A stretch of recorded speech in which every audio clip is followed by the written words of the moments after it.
Bienvenue dans cette nouvelle édition d'Entreprendre. Aujourd'hui, nous plongeons au cœur de l'industrie agricole avec un focus sur deux acteurs majeurs, DR Bocar et DR Agri, des noms synonymes d'excellence dans le domaine du machinisme agricole avec une présence forte dans l'Aube, la Marne et la Haute-Marne. Ces entreprises ne cessent d'évoluer et de se développer, comptant aujourd'hui une soixantaine de collaborateurs. On en parle aujourd'hui avec vous, messieurs Derval et Roger. Bonjour. Bonjour. Bonjour. Alors, pouvez-vous nous raconter finalement l'évolution de DR Bocar et de DR Agri depuis leur création et finalement jusqu'à aujourd'hui? Donc l'évolution, le groupe Derval et Roger est né de la société Bocar et de la société DR Agri. Donc Bocar, c'est l'entreprise de notre patron qu'on a repris tous les deux. Et DR Agri, c'est la fusion d'une multitude de sociétés qui distribuaient la marque Valtra dans la Marne, l'Aube et la Haute-Marne. Et donc on a décidé de regrouper ces sociétés-là avec un seul nom, DR Agri. Deux entreprises, vous avez regroupé, créé un groupe, donc on a dit Derval et Roger. Malgré ça, vous avez essayé de conserver une ambiance qui était l'ambiance familiale de ces entreprises agricoles. Oui, tout à fait, et ça c'est quelque chose qui nous tient vraiment à cœur. On est né d'une petite entreprise qu'on a eu la chance de reprendre et on essaie de garder justement ça comme fil directeur.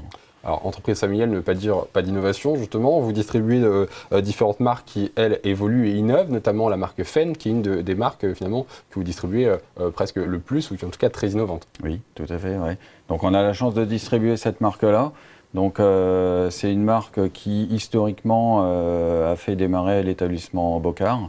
Et on a la chance de pouvoir donc continuer avec cet acteur-là, Fendt, sur la Haute-Marne. Mais c'est pas tout, je crois qu'il y en a d'autres aussi. Tout à fait. Aujourd'hui, donc sur les trois départements, donc qui sont la Marne, l'Aube et la Haute-Marne, on distribue donc la marque Fendt, la marque Valtra, ainsi que la marque JCB, donc pour tout ce qui est chariot télescopique, tracteur fast-track, etc. Ce qui fait finalement une autre question sur votre clientèle aujourd'hui, votre secteur d'activité. Vous parlez justement de chariot élévateur, c'est-à-dire qu'il y a cette partie agricole, mais pas que. Donc vos clients aujourd'hui sont les agriculteurs, mais aussi les entreprises. Voilà, donc les entreprises, alors axées quand même agricole, parce que c'est JCB Agri. Il faut savoir que JCB, ils ont deux marques, enfin deux distributeurs, deux réseaux de distribution, pardon.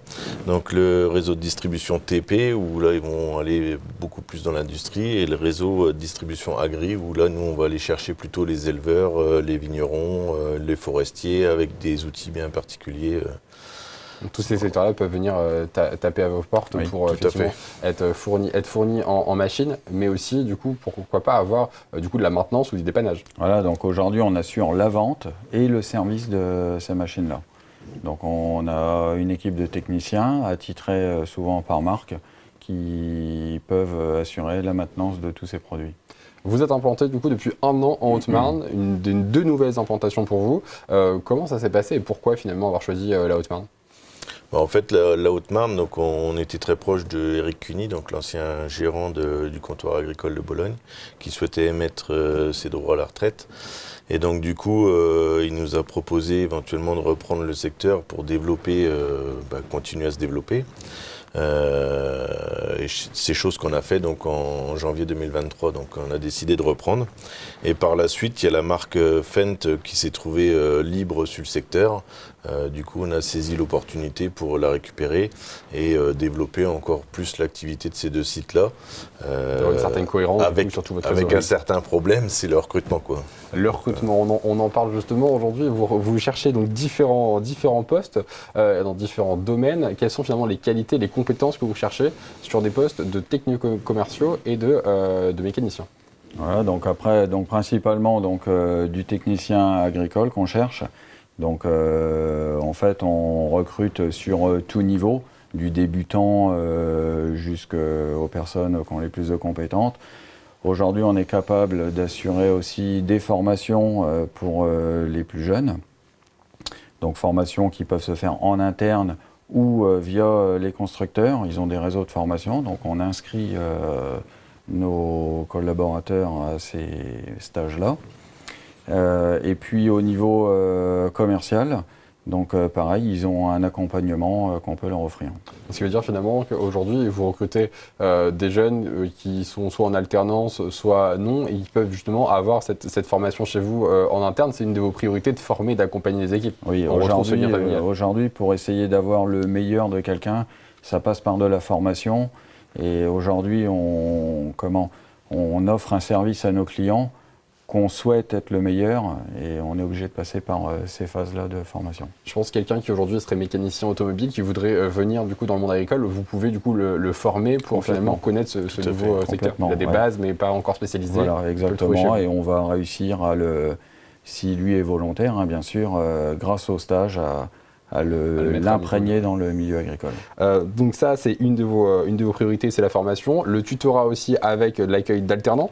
D'alternants que vous avez du coup dans l'ensemble de vos implantations, d'alternants qui viennent du monde agricole pour le coup. Voilà, donc on essaye de travailler avec les écoles du secteur, de chaque département. Donc on a le lycée de Somme-Sup, on a le lycée de Bar-sur-Seine, on a des maisons familiales, Vigneulles et Hatton-le-Châtel par exemple, où là on met beaucoup de jeunes en formation dans ces écoles-là. On essaye de s'y impliquer énormément en y mettant du matériel, de la présence. Enfin voilà, on essaye de s'investir beaucoup, nous et nos équipes, dans les portes ouvertes, dans toutes ces choses-là, pour essayer d'attirer les jeunes et de les accompagner au mieux, quoi. Et à noter que derrière, vous mettez en place d'autres points, on parlait de team building notamment, ou de moments de cohésion qui permet aussi de retrouver, de faire le maximum, voilà, pour garder des cohésions d'équipe, de garder ce qu'on parlait tout à l'heure du côté familial, et que en fait, nos salariés se sentent au mieux à rester chez nous. Imprégné chez nous avec des sorties telles que de la trottinette électrique, des choses comme ça, des choses un petit peu innovantes et plaisantes pour tout le monde, et passer des bons moments et créer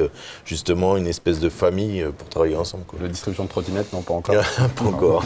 Ça pourrait venir. Dans les champs, c'est un peu plus compliqué. Merci beaucoup en tout cas d'avoir été avec nous aujourd'hui d'Entreprendre pour nous parler donc de vos entreprises, d'Air Agri et d'Air Bocard réunis sous le groupe d'Air Vallée-Roger.